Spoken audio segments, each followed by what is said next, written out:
Hello everyone and welcome back to my YouTube channel. This is the continuation of part 1 in which I was telling you about my first week here in UK, and this is from day 3. We are continuing our conversation from day 3. Telling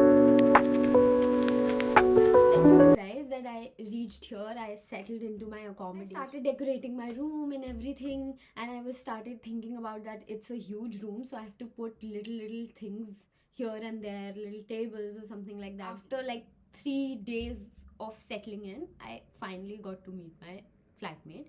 अभी तक मुझे ये लग रहा था कि I am alone there, but there were some stuff in the kitchen, so I was thinking कि हाँ कोई तो है क्योंकि बर्तन है, so है कोई, but I have never met them.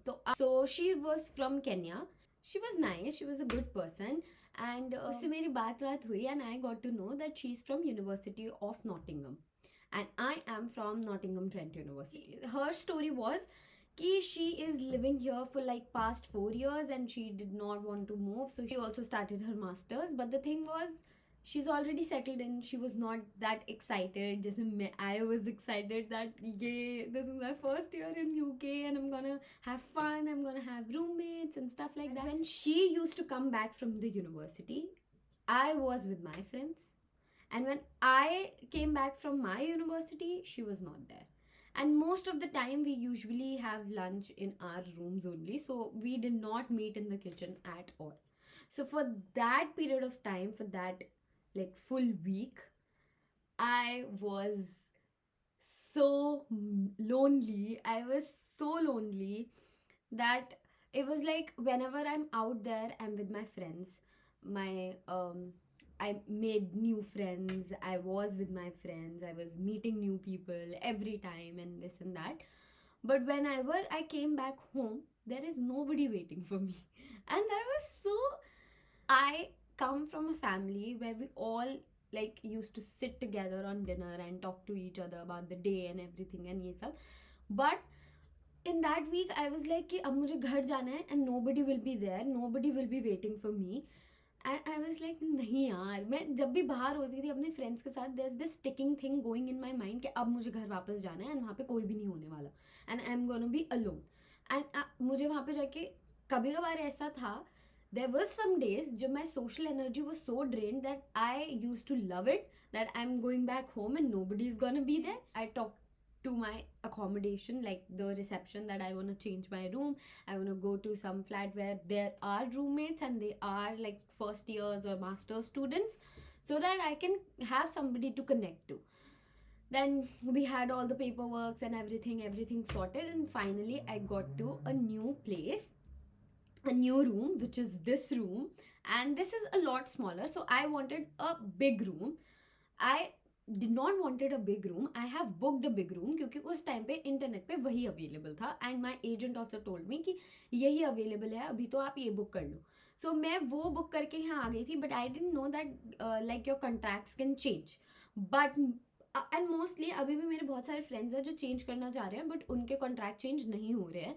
So it can be a case कि आपके अकोमोडेशन में it does not happens like this, but in my accommodation it does. And यहाँ पर there was 2 females already living, and then मेरा personal वो ये था कि I need a female flatmate. I just wanted you guys to see. I spilled water. यार मतलब जाते जाते कोई, मुझे लग रहा था मैं सिर्फ एक वैक्यूम हल्का सा मार के चली जाऊंगी और सब कुछ क्लीन हो जाएगा, पर नहीं, मुझे जाते जाते यहाँ पानी गिराना था. पूरी आधी बॉटल मैंने यहाँ पानी गिराया है. I am still figuring out where to keep things. That's why the thing is happening here. But yeah, I have started like putting up some things. So ये जो आपको थोड़ा बहुत दिख रहा है, I have done that, but I don't like it. So I would be changing. 4th day में I was apartment hunting, and 5th day में I shifted. Now on the 4th day की night में, it was 11th, and I was searching for my bag. So मैंने क्या किया था, मैं वहाँ से जब इंडिया से आई थी, तो I have parcelled my stuff of 10 kgs का एक हैवी पार्सल था फ्रॉम इंडिया पोस्ट. एंड मैंने उसको, ये मैंने एक वीडियो देखी थी यूट्यूब पर जिसमें शी टोल्ड मी, एक फीमेल की वीडियो थी, and she told me that India Post से आप करा लो, it is very reliable and very good and ये एंड वो. सो आई ऑल्सो थॉट कि भाई चलो ठीक है, गवर्नमेंट वेबसाइट है, करा लेते हैं, क्या आई गेस 3rd या 4th को मैंने करा दिया था and 7th was my flight and on 11th वो यहाँ पर आ गया. Thought that I could give them like 2-3 days more, like 12 से 13, 14, 15 तक आई कैन गिव देम कि हो जाता है, नहीं हो रहा डिलीवर, नहीं हो रहा डिलीवर. बट 15th में मेरा हालत दिमाग खराब होना स्टार्ट हो गया कि क्या है क्यों नहीं हो रहा. तो मैंने 16th को अपने भाई को बोला कि जाओ एक बार जाकर देख कर आओ, वहाँ पे पूछो इंडिया पोस्ट पे कि कहाँ है मेरा पार्सल, अभी तक आ क्यों नहीं रहा है. तो इंडिया पोस्ट वालों ने भाई को दिखाया दैट हमारे उससे वो जा चुका है, कस्टम क्रॉस कर चुका है, उनकी कंट्री में पहुँच गया है, अब हम यहाँ से हम कुछ नहीं कर सकते, अब वो कंट्री वाले कर सकते हैं. आई वाज लाइक ये क्या बात होती है, मतलब मैंने तुमसे कराया, तुम ही मुझे अपना वो दोगे ना कि वहाँ पे कब आएगा कब नहीं आएगा. मैं यहाँ पे कहाँ किसको कांटेक्ट करूँ, यहाँ तो इंडिया पोस्ट का कोई ऑफिस नहीं है जहाँ पे जाके मैं बात कर सकती हूँ. This doesn't make sense. फिर आई स्टार्टेड मेकिंग, मतलब या तो तुम मुझे एजेंसी बताओ कि तुम इनके थ्रू तुम पार्सल भिजवा रहे हो, सो दैट आई नो कि मुझे इनसे जाके बात करनी है. तुमने मुझे कुछ भी नहीं बताया, बस ये बताया कि उसकी कंट्री में पहुंच गया है, आ जाएगा आपके पास.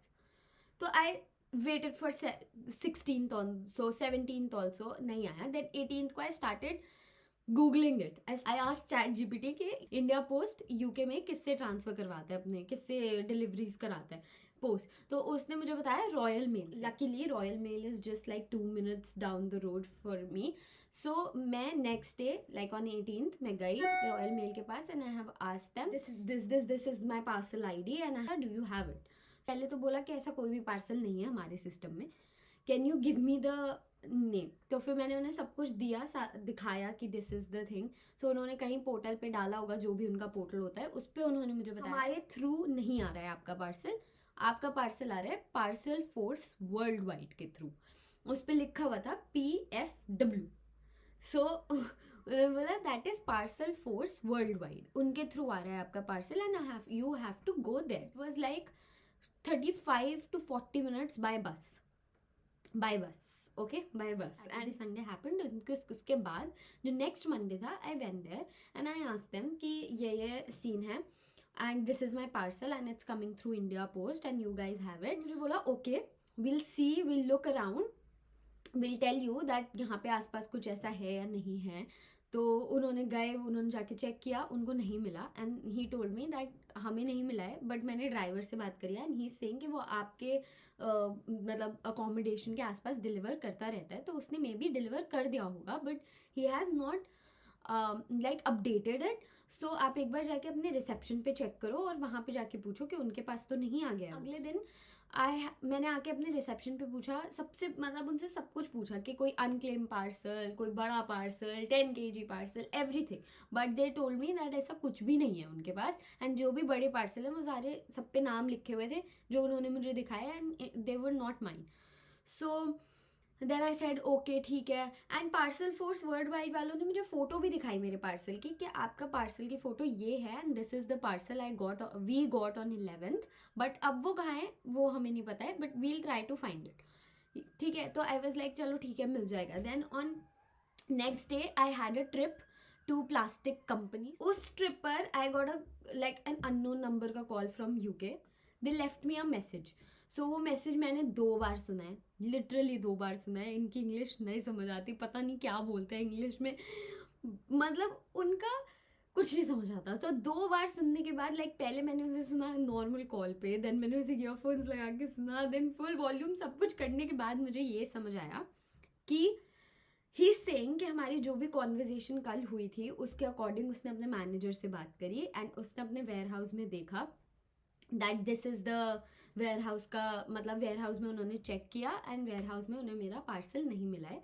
उन्होंने ड्राइवर से बात करी तो ड्राइवर को भी नहीं पता है, मेनली उसने या होपफुली उसने आपको डिलीवर कर दिया है. एंड अगर आपके पास भी कोई गुड न्यूज़ नहीं है तो हमने जो क्लेम की बात करी थी कल कि आप इंडिया पोस्ट में अपना क्लेम डलवा दो, आप वो कर दो. Okay, so that was my heartbreaking story. So all of my clothes, all of my long coats, jackets, night suits, everything, my personal items, everything got lost. My 10 kg parcel, 10 kg, like 10 kg of my stuff got lost. Now I'm here, I guess day 20, in my day 20 and my parcel is lost I've changed my room, I've lived in another family's home, and after everything, now my life is going nice and I have met good people. My classes are going well, everything is nice. I have like explored all of the supermarkets like Tesco, Aldi, Asda. I've traveled on a tram, on a bus. I would be making more videos like my scholarship video. I got a scholarship from NTU. So how did I get it? How did I score it? What was my portfolio? So I would be making everything because I'm in a design field. I'm doing product designing. So or my journey in UK, then you can hit the subscribe button. And if you have seen this far, you should subscribe.